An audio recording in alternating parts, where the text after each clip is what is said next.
예, 의원님 말씀 듣고 뭐 아까 표현도 참 참담하다는 표현을 하셨는데 듣는 사람도 좀 진짜 참담해요. 그러니까 그렇게 일부의 검찰 만능주의자 그런 사람들이 이 국회 입법권 완전히 무력화할 수 있다는 거. 그렇죠. 거기에 대해서 다수당이 정말 무기력하게 지금 그냥 바라만 볼 수밖에 없는 이런 상황. 그러니까 아까 이제 뭐 사개특위 그 얘기하셨지만은 원래 그것이 이제 6개월 이내에 그 이제 법 그 실행 법률안을 만들어야 되잖아요. 그렇죠. 그죠? 그렇게 그래서 이제 검찰의 그 주요 남은 주요 수사권, 주요 수사 영역을 중대범죄수사청 그렇죠. 거기를 이관하는 거를 그렇게 된 2년 안에 추진을 하기로 그렇게 다 되는 합의를 거죠. 해놓고 예. 실제 이제 그걸 논의를 사개특위에서 해야 되는데 사법개혁특별위원회 이거를 지금 여야 동수로 만들어 놓고서 민주당에서 거기서 또 민주당이 찬성을 해놨잖아요. 그 실제로는 저쪽에서 거부하면 아무것도 못하는. 국민들 입장에서는 이거 뭐 그냥 완전히 뭐 그냥 속은 것 같아요. 속은 거죠. 예. 결국 검찰 그 개혁이 뭔가 이게 된 것처럼 그 국민들이 또 검찰 개혁 해달라고 얼마나 많은 국민들이 지난 그 이제 촛불 때부터 지금 시대적 과제 첫 번째 시대적 과제는 검찰 개혁이다 하면서 그 많은 분들이 촛불을 들고 그리고 문재인 대통령도 그 합리적인 검찰 개혁을 만들어 보려고 이제 사실은 제가 볼 때는 너무 미온적으로 하셨거든요. 근데 그럼에도 불구하고 합리적으로 점진적인 개혁을 만들어 보려고 그러면서 그 불가역적인 되돌릴 수 없는 그런 검찰 개혁안을 만들어 보려고 묻어내를 쓰시고 그렇게 했는데 그때 그두 가지를 이제 그 검찰 개혁을 두 가지를 핵심 내용으로 추진한 건데 하나가 공수처 설치였고 하나가 검찰 직접 수사권의 폐지 내 축소였잖아요. 네. 근데 지금 공수처가 어떻게 됐습니까? 완전히 이제 뭐 무력화가 돼가지고 그때 공수처가 출범했을 때 제가 다른 자리에서도 얘기했고 그랬지만 그 검사들이 이 엄청나게 그 환호성을 지냈다는 거거든요. 저 정도 공수처면 이건 완전히 무력화시킬 수 있다. 우리가 경찰 조직의 뭐 100분의 1 수준이잖아요. 일단 예, 검사 인력 수로 규모가 딱 비교해봐도. 100분의 1이죠. 예, 예. 100분의 1이고 뭐 신분도 불안정하게 해놓고 하면 거기 갈 사람이 없는 거죠. 그리고 그 제도적으로 검사들이 그 협조를 안 하고 거기에 협조를 안 하고 무시해버리고 하면 그 완전히 바보로 만들어 놓는 거죠. 그냥 그 뭐 이제 인간으로 치면 투명 인간처럼 만들어 놓는 거죠. 그냥 그렇게 할 자신이 있었던 거죠. 검찰은. 공수처의 실패는 사실 예견된 실패인 겁니다. 이게. 그래서 공수처 그렇게 그 실패로 갈 수밖에 만들었죠. 그래서 그리고 이제 뭐 6대 범죄를 처음에 줄였었잖아요. 6대 범죄를 줄였을 때 검찰은 사실 우리 할 건 다 찾았다. 다 우리 밖으로서 다 지켰다. 이렇게. 그래서 그 실제로 이제 검찰의 직접 수사권이 별로 달라진 게 없는 근데 상황이었거든요. 그걸 그나마 지난해 이제 검찰청법 개정안 통해서 6대 범죄에서 이제 2개만 남겨두고 그렇죠. 부패하고 경제 예. 나머지 4개는 이제 그 2년 안에 그죠? 예. 그 그렇게 했는데 폐지하는 걸로 했는데. 예. 근데 2개 남겨둔 걸 했는데 2개 중에 그 한동훈 장관이 부패 경제에 웬만한 범죄를 다 집어넣어 버린 겁니다. 그렇죠. 예. 그러니까 사실상 검사 하고 싶은 사람 다 하게 됐어요. 지금 뭐 직권남용도 다시 뭐 다 넣고 예, 뭐 예. 선거 범죄도 관여하고 예, 다 할 수 하는 있게 것 같아요. 만들어 놓은 거예요. 예. 그러니까 아무 의미가 없어진 거죠.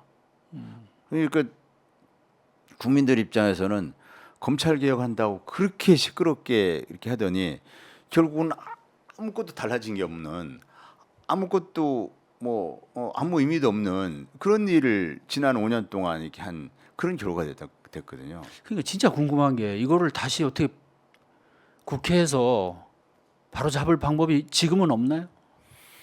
결국 이제 법인데요. 예. 법을 우선은 지금 상황이 어려워진 게 당장 법사위원장이 국민의힘이어가지고 그 주지 말으셔야 되는데 어쨌든 법사위원장 이렇게 했죠. 그게 아주 치명적이죠 또. 예.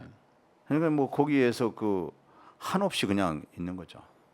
이게 다른 상임위 법안 같으면 그 상임위 법사위로 가는데 법사위에서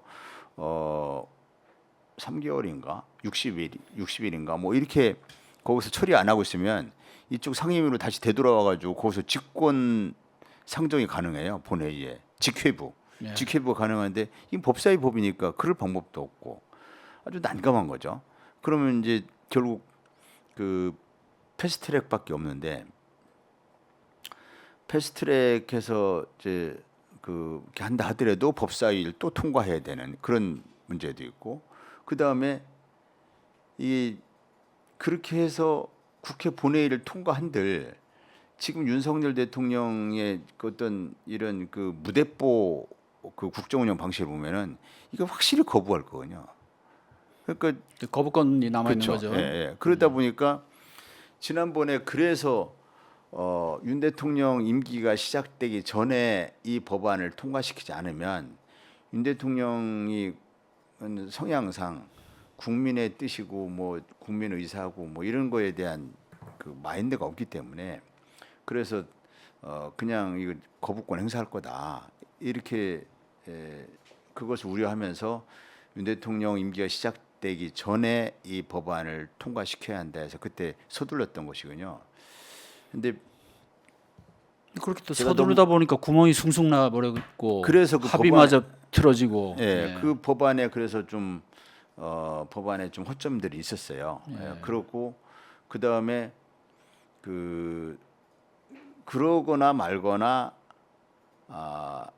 그때 그 민주당 입장에서는 나라가 이제 검찰공화국으로 완전히 수십 년 전으로 퇴행하는 그런 것을 막기 위한 일이었기 때문에 그 지방선거에서의 악영향을 그때 여론 지형은 굉장히 안 좋았거든요. 일단 우리 대선에서 졌고 예. 그 다음에 우선 지금까지 왜 가만히 있다가 갑자기 그 저 정권 임기 말에 임기 얼마 안 남겨두고 이걸 갑자기 하는 거냐. 그러다 보니까 이게 국민들이 잘 동의를 안 하고 그 여론 지형이 안 좋았어요. 그래서 그때 이것을 강행 처리하면 지방선거에 악영향을 끼칠 것이다 이렇게 우려들 했죠. 저도 지방선거에 이건 악영향을 줄 거다. 근데 지방선거에 악영향을 받는 한이 있더라도 정치인이라면 나라의 장래를 생각해서 책임 있는 의사결정을 해야 한다.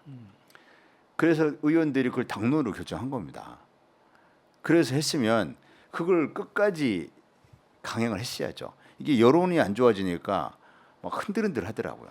그리고 거기에 여론이 안 좋아지니까 이제 국회의장이 나서서 중재안을 만들어 보겠다고 해서 그 중재안이 대단히 그 좀 불만족스러웠지만 그래도 중재안 그대로만 된다 하더라도 2년 후면은 로드맵에 따라서 2년 후면은 검사의 직접 수사권이 폐지가 되니까 그렇죠.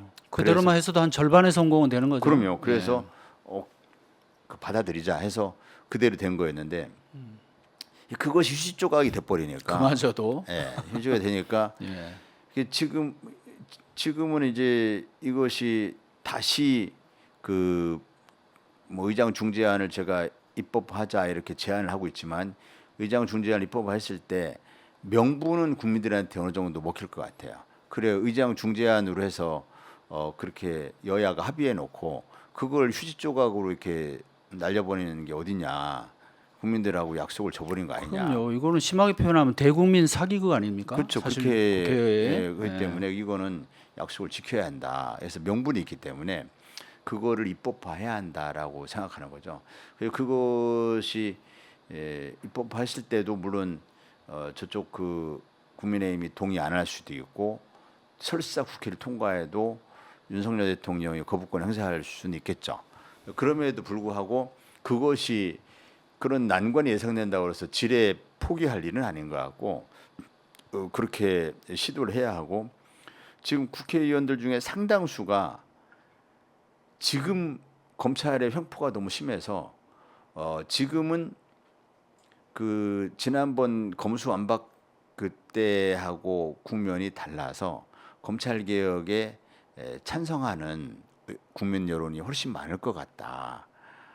이런 의견들도 있거든요. 물론 이제 뭐 지금 뭐 이른바 이재명 대표 수사 관련 그게 있기 때문에 뭐 방탄 아니냐는 등 뭐 이렇게 할 수 있지만 그 경과 규정을 그때도 경과 규정을 뒀지만 현재 진행되고 있는 수사는 그건 법이 바뀌든 말든 계속해라 끝까지 이렇게 하면은 현재 진행되고 있는 수사에 대한 그 방해는 전혀 안 되는 거거든요.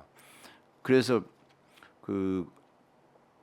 그렇게 좀 합리적인 그 법안을 즉 의장 중재안의 내용을 담은 합리성 있는 법안을 성안해서 이것을 나라가 검찰 나라로 검찰의 나라로 이렇게 빠르게 검찰의 나라로 망해가고 있는 좀 타락해가고 있는 이렇게 후퇴해가고 있는 이런 상황을 국회가 나서서 좀 제동을 걸어야 되지 않냐 저는 그에 대해서 좀 절박한 마음을 갖고 있는 거죠. 네.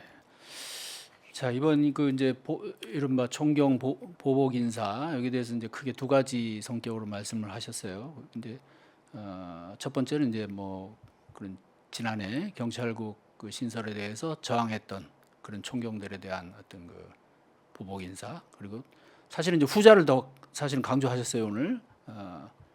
그 수사 소위 이제 이른바 경찰 안에서 수사구조 개혁을 위해서 그간에 쭉 애썼던 분들, 그 라인에 섰던 분들, 그러니까 이런 분들은 사실은 이제 검찰 입장에서는 상당히 이제 눈에 가시가 될 수 있고, 왜냐하면 경찰 수사권 독립 또 대등한 어떤 그런 수사구조 이런 개혁을 위해서 그 업무를 했던 사람들이 이제 표적이 돼서 지켜나갔다. 그리고 실제로 그 수사구조 개혁팀이 지금 폐지 수순으로 또 갔죠. 지금 가고 그렇죠. 있죠. 예. 수사구조 완전히 개혁팀이 축소해 놓은 거지. 예, 뭐 그 완전 그 개 단위로 이렇게 격화시켰더라고요. 그러니까 그 위에 이제 그 총경 보직 뭐 이런 게 이제 다 사라지는 경무관 보직 이런 거. 예.